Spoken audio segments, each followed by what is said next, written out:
Check Republic एक land locked मुल्क है, यानी इसके पास न समुंदर है और न समुद्री साहिल।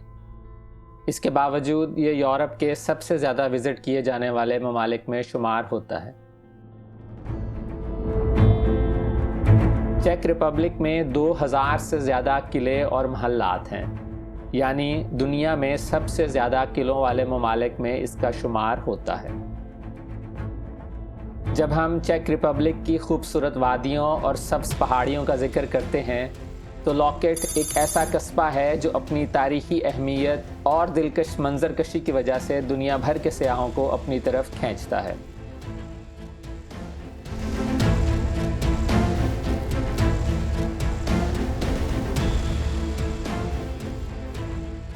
ये शहर में ट्रेन स्टेशन है, उसके साथ बिल्कुल हम लोगों ने अभी गाड़ी पार्क की है और यहाँ से अभी 1 किलोमीटर की वॉक है लॉकेट कैसल की तरफ। मौसम आज बादलों वाला है, कभी कभी वैसे थोड़ी सी बारिश भी शुरू हो जाती है।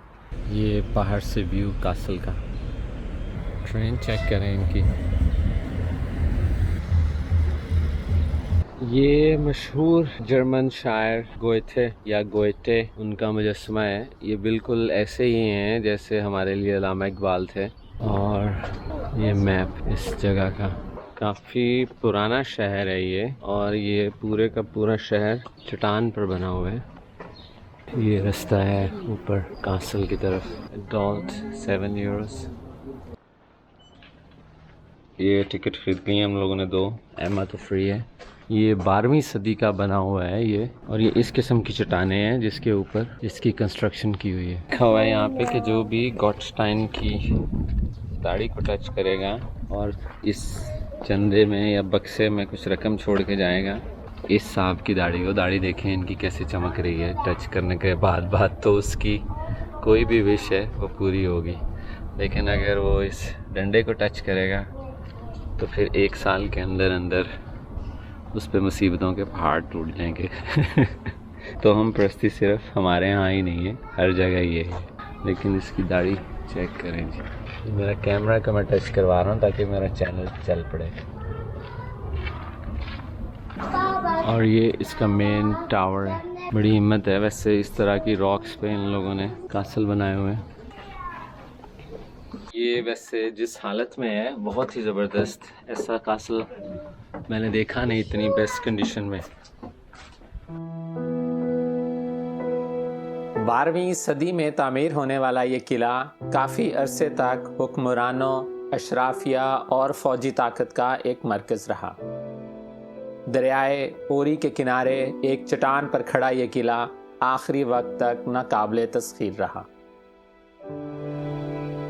खालिस्तान फ़ौजी मकासद के लिए बनाए गए इस किले को इर्द गिर्द के शहरों पर नज़र रखने के लिए इस्तेमाल किया जाता। इसकी तामीर में ज़्यादातर पत्थर का इस्तेमाल हुआ और अंदरूनी दीवारों की चौड़ाई कहीं कहीं से 1 मीटर तक थी। अब ये किला लेकिन एक म्यूज़ियम में तब्दील हो चुका है। अपने विज़िट के दौरान हमने यहाँ पर ज़ेराबंद लिबास, पुरानी तलवारें, फ़ौजी हेलमेट और 18वीं सदी में इस्तेमाल होने वाला आतशी असला भी देखा। ये वही बंदूकें और पिस्टल्स हैं जो किसी ज़माने में नेपोलियन वॉर्स में इस्तेमाल हुई। एक बड़े शोकेस में उसी ज़माने में इस्तेमाल होने वाली तोप भी नज़र आई। यहाँ पर मैंने पढ़ा कि पिस्टल या गन से निशाना बांधने के लिए इस इलाके में पहली बार लकड़ी के बने हुए टारगेट्स इस्तेमाल हुए, जिन पर या तो दुश्मनों की पिक्चर्स पेंट की जाती या किसी फेरी टेल्स की या फिर किसी मशहूर जगह की। इस किले का चेक रिपब्लिक के शाही ख़ानदान से काफ़ी गहरा ताल्लुक़ है। गो के इस मुल्क का दारुल खिलाफा तो पराग है, लेकिन कहा जाता है कि चेक रिपब्लिक के मशहूर बादशाह चार्ल्स द 4th की जवानी का कुछ हिस्सा इस किले में गुजरा। गो के ये बहुत बड़ा किला तो नहीं, लेकिन इसका ऑफिसर्स मेस, दरबार और अंदरूनी चैपल इंतहाई खूबसूरत है।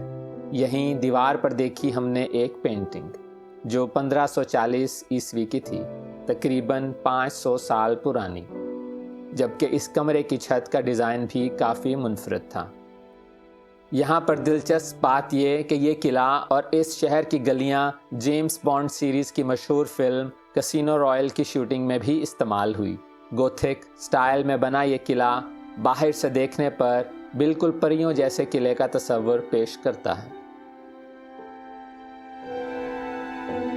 ये किला चूँकि बाकी शहर से ऊंचा तामीर किया गया, इसलिए इसकी खिड़कियों और बालकोनियों से नीचे मौजूद शहर बआसानी देखा जा सकता था। अपनी मुरादें पूरी करने के लिए सिर्फ माई डैडी का दरबार नहीं, बल्कि यहाँ भी आके आप अपनी मुराद पूरी कर सकते हैं। Papa, no. You have to look at the coins. I have to, what? You have to look at the coins. Which coins? See these coins?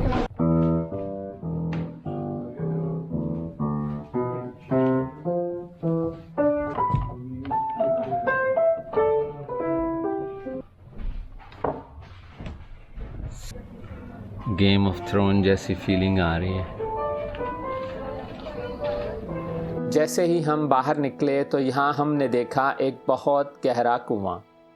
हर किले में पानी की मुसलसल मौजूदगी के लिए किले के अंदर ही कुएं खोदे जाते, ताकि मुहासरे की सूरत में पानी तक मुसलसल रसाई रहे। यहाँ से बढ़े हम लोग किले के अकलौते टावर की तरफ। 26 मीटर है जिसकी हाइट और 96 स्टेप्स हैं इसके। तो लेट्स स्टार्ट।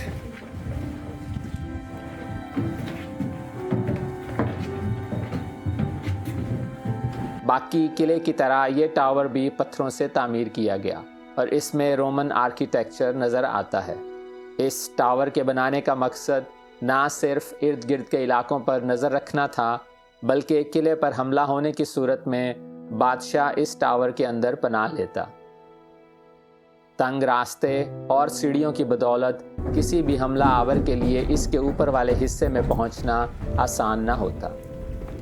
ये टावर 26 मीटर बुलंद है और इसके ऊपर तक जाने के लिए 96 सीढ़ियाँ थीं। जैसे ही सबसे ऊपर वाले हिस्से में पहुँचे तो यहाँ एक काफ़ी कुशादा कमरा देखा। शायद ये हमला होने की सूरत में बादशाह के लिए ज़रूरत के सामान और फ़ौजियों के रहने के लिए इस्तेमाल होता। इस हिस्से तक पहुंचने के लिए सीढ़ियों को मज़ीद तंग कर दिया गया था, ताकि एक से ज़्यादा हमला आवर ऊपर ना चढ़ सकें और यूं जितनी देर तक मुमकिन हो दिफा किया जा सके। टावर से सामने मौजूद शहर और पहाड़ों का खूबसूरत नज़ारा किया जा सकता था। कुछ वक्त यहाँ पर गुजारने के बाद हम लोग उतरे टावर से और बढ़े इस किले के तहखानों की तरफ, जिनकी भी एक बहुत दिलचस्प लेकिन खौफनाक कहानी थी। बल्कि यहाँ पे डंजन्स भी हैं नीचे बेसमेंट में, मैंने सुना है, जहाँ पे कैदियों को रखा जाता था और उन पर तशद्दुद किया जाता था। तो चलें वो चल के देखते हैं। ड्रामाई इफ़ेक्ट के लिए इन लोगों ने ये रेडियो में टेप्स में वॉइसेस भी चल रही हैं। ये प्रिजन डोर,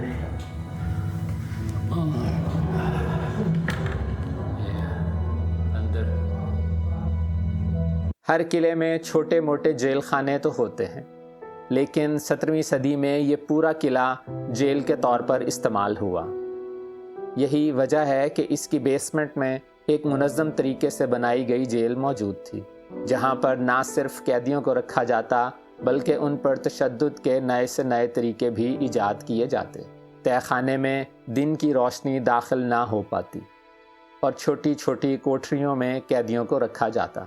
किले की इंतज़ामिया ने यहाँ पर हल्के हल्के म्यूज़िक और डरावनी आवाज़ों के साथ माहौल बांधा हुआ था, जहाँ पर आने वाले सयाह उस कैफियत से गुज़रते जिसका सामना कैदियों को था।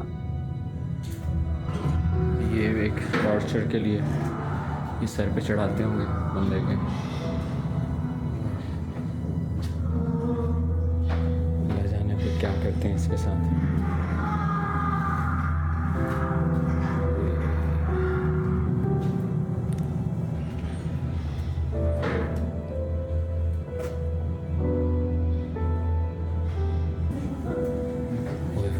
और ये चेक करें, ये लोहे सांस है जिसके अंदर बंदे को डाल के ये जो उसका कैप है या एक साइड है ये बंद करते हैं और इसके अंदर नीडल्स लगी हुई हैं।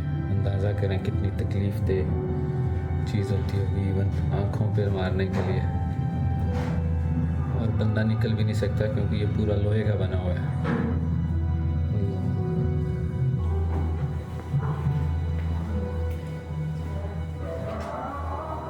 यूरोप में मैंने बहुत से कास्टल्स और फोर्ट्रेस देखे हैं, लेकिन जितनी डिटेल मुझे यहाँ पे नज़र आई है और जिस तरह वेल मेंटेन किया हुआ है, ऐसी कोई और मिसाल मुझे नहीं मिलती। तो एक बहुत ही अच्छा ट्रिप था, वेल वर्थ। इस किले से बाहर निकले तो शहर को जाने वाला मरकज़ी पुल था जिसके नीचे से ओरी का दरिया बह रहा था। यहाँ लोग कश्ती रानी और कैनोइंग करते नजर आए, जबकि पुल के उस पार इस किले का खूबसूरत मंजर। ये भी हम लोग ये सिटी वाली ट्रेन लेने लगे हैं। Don't take any pictures in the train Why? because they're not allowed. Dog is allowed. No.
ये था हम लोगों का आज का वीलॉग लॉकेट शहर में मौजूद एक 12वीं सदी के किले के बारे में। मिलते हैं आपसे चेक रिपब्लिक सफ़रनामे की किसी अगली वीडियो में। तब तक के लिए टेक केयर एंड अल्लाह हाफिज़।